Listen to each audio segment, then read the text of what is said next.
I watched a man hand over $4,800 for a new CVT transmission on a car with 11 good years left in the engine, and the whole failure could have been stopped with a $15 bottle of fluid he was told he'd never need. None of the 7 things that actually keep a Japanese engine alive are secrets. They're just the maintenance nobody puts on your service reminder, the quiet stuff that never makes it onto a glossy dealer checklist because there's no line item to sell you. So why do you think that is? My name is Lu Feng, and I've spent 18 years with my hands inside Toyotas, Hondas, Nissans, Subarus, and Mazdas, first in my father's garage and now in my own. My father started that shop when I was a boy, working mostly on the same handful of Japanese imports that filled up our neighborhood back then, and he had a saying he repeated so often I could recite it in my sleep before I ever understood what it meant. The car will always tell you the truth eventually. The only question is how much it cost you to find out. That man with the transmission bill, that was 3 years ago, and I still think about him. He'd bought the car new. He'd done every oil change on time, every single one, receipts and all, kept in a folder in his glove box like it was a stack of family photos. He trusted the sticker in the door that said the transmission fluid was good for the life of the vehicle. Nobody at the dealership ever sat him down and told him what life of the vehicle actually means on paper. It means the life of the warranty. Nothing more. His transmission ate itself slowly for years, a little heat damage at a time, and by the day it finally slipped and refused to shift. There was nothing left to save. I remember him standing in my shop reading the estimate 3 times, like reading it a 4th time might change the number. I felt bad for him, but I'll be honest with you, I've made my own version of that mistake. Early in my career, working under my father, I trusted the manual the same way that man trusted his dealer. I skipped things the book said I could skip. I told customers what the book told me to tell them. There was a Civic. I serviced myself in those years, my own personal car, and I let the cabin filter go 3 years without a single look because it wasn't on any list I'd ever been handed. By the time I finally pulled it out of curiosity, it looked less like a filter and more like a small gray brick. It took me watching engine after engine come in with the same quiet, preventable damage before I stopped reading the manual like it was written for the car's benefit, and started reading it like it was written for the manufacturer's bottom line, because a lot of the time, that's exactly what it is. Here's what nobody tells you when you drive that car off the lot. Every one of those quiet maintenance items that got left off your service sheet, every one of them is going to cost you money eventually. The only question is whether it costs you $15 now or $4,800 later. So let me ask you the real question. What do you think happens to the parts of your car that nobody ever mentions? Quick word before I go further. The old methods my family uses, there is more of it than fits in any one video. I gathered the whole of it into a book you can buy in our pinned comment below. The book is the long version. If you want it, it is there. I will not mention it again. Here's what most people get wrong, and it's not their fault. They think a maintenance schedule is a complete list of everything a car needs. It isn't. It's a legal minimum, built by engineers, then trimmed down by a different department, whose entire job is to make the sticker price of ownership look as low as possible for as long as the warranty lasts. Every item that gets cut from that list isn't cut because the car doesn't need it. It's cut because the car can survive without it for exactly as long as the warranty runs, and not 1 mile further. Look at the timing on it, and it stops looking like coincidence. Most Japanese manufacturers run a powertrain warranty somewhere around 60,000 miles, sometimes a little more. And that's almost exactly where I start seeing the CVT complaints roll in, the carbon buildup complaints, the oil consumption from a stuck PCV valve. Not 50,000, not 70, right around the number printed on the warranty paperwork. I don't think that's an accident, and once you notice it, you start noticing it on every make and model that comes through the bay. Here's the sharp contrast that took me years in the shop to really see clearly. A dealer service department makes real money 2 ways, selling you the car and later selling you the big, expensive repair when something finally fails outside of warranty. There is very little profit in a $15 bottle of fluid or an $8 can of sensor cleaner. There is enormous profit in a new transmission, a new catalytic converter, a walnut blasting service to clean carbon off your intake valves.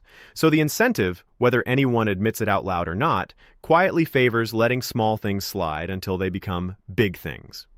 The counterintuitive truth is this. The 7 habits I'm about to walk you through are not exotic secrets from some hidden manual. They are boring, cheap, unglamorous tasks that any mechanic could tell you about in 30 seconds.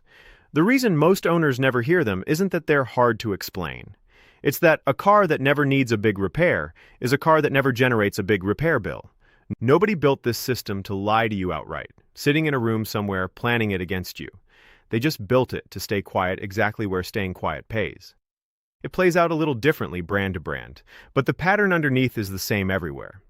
Toyota and Honda tend to build engines and transmissions tough enough to survive a lot of neglect, so the damage from skipping these habits shows up slower, sometimes not until year 12 or 13, which almost makes it worse, because by then the owner has completely forgotten there was ever a choice to make. Nissan's CVTs and some of Subaru's earlier ones are less forgiving, and that's exactly why you'll find more forum threads and more transmission shops built around Nissan CVT failures than almost any other single repair in the whole industry. Same root cause, different clock. So let's go through them, one at a time, the same way I walk my own customers through their cars. First, clean the mass airflow sensor before you ever let anyone sell you a new one. This little sensor sits right behind your air filter, and it's supposed to measure exactly how much air is entering your engine. Dust and oil residue from your air filter coated over time, and a dirty one will give you a rough, idle, poor gas mileage, and sometimes a check engine light that looks exactly like sensor failure. A shop will often just quote you a new sensor, anywhere from $150 to $350, depending on your model. Before you pay that, spend $8 on a can of dedicated MAF sensor cleaner, never brake cleaner, or anything else in the shop, because the wrong solvent can damage the delicate wire inside. Pull the sensor in about 10 minutes with one screwdriver, spray it, let it air dry for 20 minutes, and put it back. I'd say close to half the MAF complaints that come into my shop get solved for the price of a fast food lunch. Second, stop believing the words lifetime fluid when you see them on a transmission, especially a CVT. Nissan, Honda, and Subaru have all sold cars with continuously variable transmissions, where the paperwork implies you'll never need to touch the fluid. In real life, that fluid breaks down under heat the same as any other fluid, and CVTs are especially unforgiving when it breaks down too far, because the whole system relies on a steel belt gripping precisely against two pulleys, and thin, degraded fluid lets that belt slip just enough to start chewing itself up. My own rule, and the rule most independent transmission specialists I know follow, is a drain and refill using the exact manufacturer spec fluid, never a generic substitute, somewhere between 30 and 60,000 miles. Cost is usually $150 to $200 at a shop, or well under $100 if you do it yourself, and the fluid is accessible on your model. Compare that to the man I opened this video with. That's the trick that would have saved him $4,600, and it would have taken him less time than the oil changes he was already doing faithfully every single time. Third, find your cabin air filter. It's not under the hood, and it's not anywhere near the engine bay at all. On almost every Japanese car built in the last 20 years, it's tucked behind the glove box, and I would guess most owners have never opened that little door far enough to see it in their entire life of owning the car.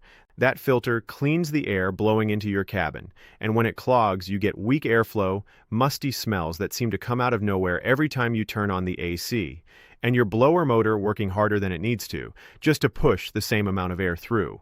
The part itself runs $12 to $20, and on most models you can pull the glove box out of the way and swap it in about 5 minutes with no tools at all, just a couple of plastic tabs to squeeze. Do it once a year, and you'll wonder why you ever put up with that stale smell every spring. Fourth, pay attention to what kind of gasoline you're putting in the tank, specifically whether it's top-tier certified. Modern Japanese engines with direct injection spray fuel straight into the cylinder instead of across the intake valve, which means the valve never gets a natural gasoline bath to keep it clean the way older port-injected engines did.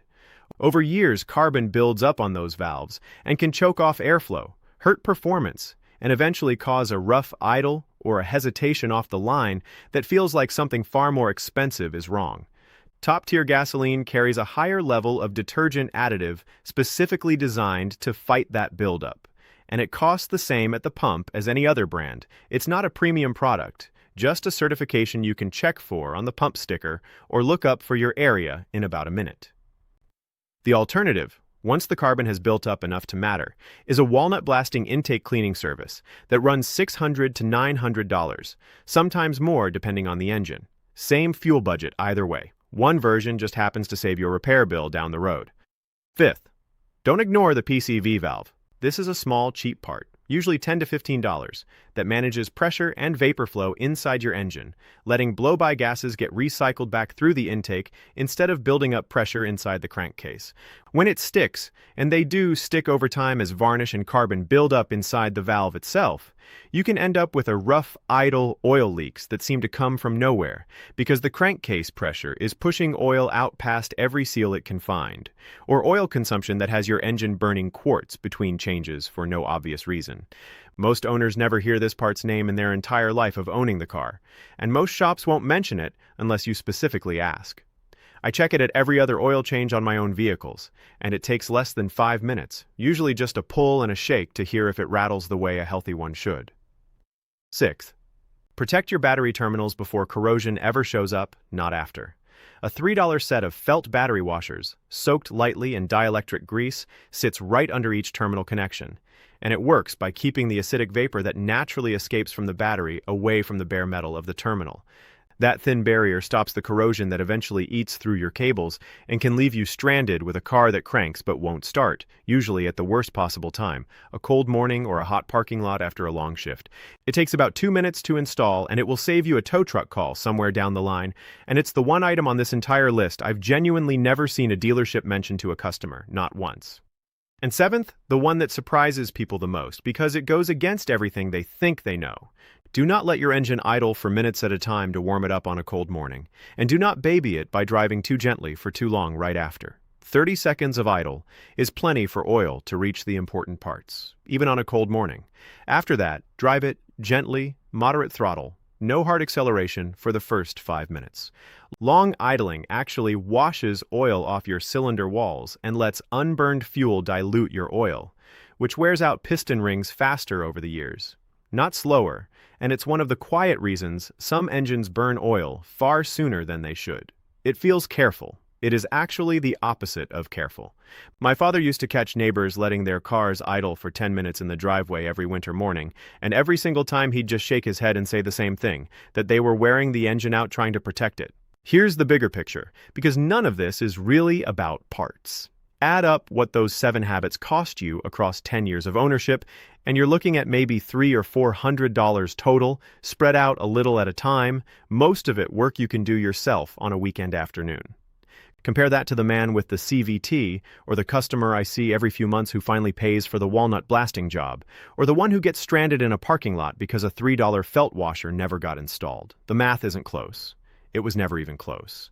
The only reason it doesn't feel that way is that the small cost shows up quietly, one Saturday at a time, while the big cost shows up all at once with a bill that makes you sick to your stomach. There's a resale piece to this too that most people never think about until they're standing in front of a buyer, receipts spread across the hood, trying to justify their asking price. A car with a folder of these small, boring receipts sells faster, and for more money than an identical one without them, because the next owner, or their mechanic, can tell within 5 minutes of a test drive which car was actually looked after. I've seen 2 nearly identical Accords, same year, same mileage, same color even, sell $400 apart for exactly that reason, and the buyer never once asked the seller to justify it. My father used to say something to me in the garage that I still repeat to every customer who'll listen. He said the engine can't tell the difference between a repair bill and a habit. Only between the two it always ends up paying. It only knows what you actually did for it. You get to choose which one you pay, the $15 now or the $4,800 later. But you are always going to pay one of them. There is no version where you pay neither. So here's what I want you to do tonight, not next weekend, tonight. Open your glove box, pull it out of the way, and look at your cabin air filter. If you've never changed it, you'll know the second you see it. While you're at it, check your battery terminals for any white or green crust starting to form, and take 30 seconds to remember the last time you checked your transmission fluid, if you ever have at all. Then come back here and tell me in the comments which of these 7 you'd never heard of before today, and which one you're doing this weekend, no matter how small it feels. I read every single comment, and I want to know which car you're driving when you do it. Next time, I'm going to show you the $2 trick my father used on every timing belt job that most shops skip entirely, the one that decides whether your water pump fails quietly on your driveway or violently on the highway at 70 miles an hour. It takes about 90 seconds to do, while the timing cover is already off. Most shops never bother because it doesn't show up as a separate line item they can charge you for. And I've seen exactly what happens to the engines that never got it.